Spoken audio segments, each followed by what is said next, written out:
Hey, it's Daniel here, and today we're going to go over one of Stack AI's most prominent use cases, which is the compliance detector, where as an input, we have the entire transcription of a conversation between an agent and a customer. We run that conversation through LLMs, and then as an output, we get a brief summary of the conversation, and then ones or zeros to indicate if that conversation was legally compliant or not. Let's get into it. If you're a company that dedicates a lot of resources in engaging leads in conversations, then you probably have to also ensure that those conversations, whether automated or not, are compliant.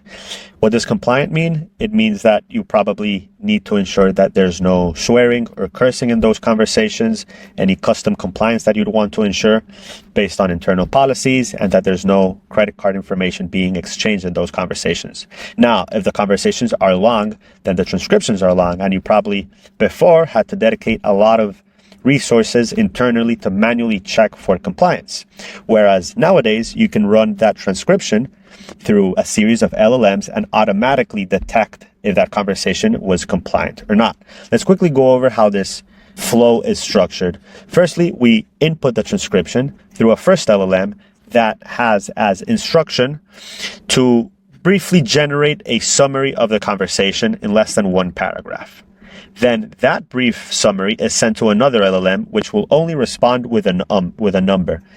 It would respond with a 1 if it's compliant and 0 otherwise. And we also specify in the instructions, what does it mean to be compliant or not? We never harass our customers. We can't send a blank message to the user. We cannot guarantee outcomes. And then we also input a list of flag words that should not be present in the conversation at all. Pull over, arrested, enroll you, etc. This could be either specified in the prompt, or we could also import a table data loader, such as this one, where we could specify the flagged words.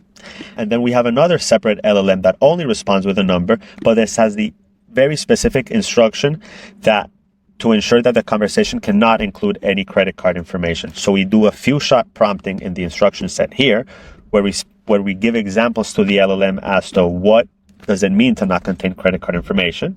These do not, but then these do. And so this few shot prompting is very useful for the LLM and increases the accuracy of it, such that it analyzed this conversation and had 1 as input for both, and therefore we automatically know with high degree of certainty that this transcription was compliant. We actually have a very prominent company using Stack AI for this precise use case called Winit, where they've managed to include Stack AI in their workflows, and before they used to spend 7 days manually going over their transcriptions to ensure that they're compliant, versus now they only spend 14 hours for that same volume. They've now analyzed over 16,000 calls and SMS, and they've managed to reduce the error rate of these compliance checks by 80%. I'll link this case study in the description below. If you're interested or have any further questions, feel free to email support@stack-ai.com. Thank you.